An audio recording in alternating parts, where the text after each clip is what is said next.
Good morning, everybody. Welcome to another Fridays with Frank. Hope you're having a great Friday morning. It is cooler. It is kind of nice. But anyway, this is a little different video than I usually talk about. I usually try to give you tips on how to help improve your business. But everybody has seen social media. Everybody has heard the news about the young agent that they discovered her body after, I don't know the particulars, either a open house or working with buyers. I don't know all the details, but I am a firm believer that if you're a female, you should not be doing an open house by yourself. Every year we're reminded of the reasons why, and unfortunately, this is our profession and we just need to take precautions.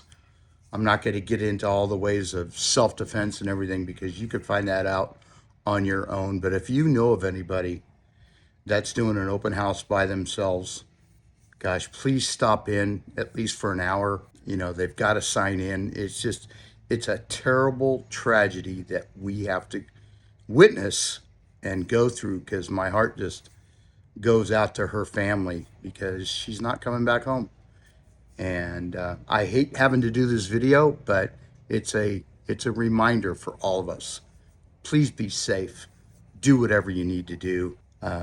Carry your mace. Do whatever. So anyway, sorry to bring bad news this morning, but I just wanted to remind everybody because it's always worth repeating and reminding. Anyway, you guys have a great Friday. Hope you have a good weekend. Be safe, and we'll see you here next Friday on Fridays with Frank.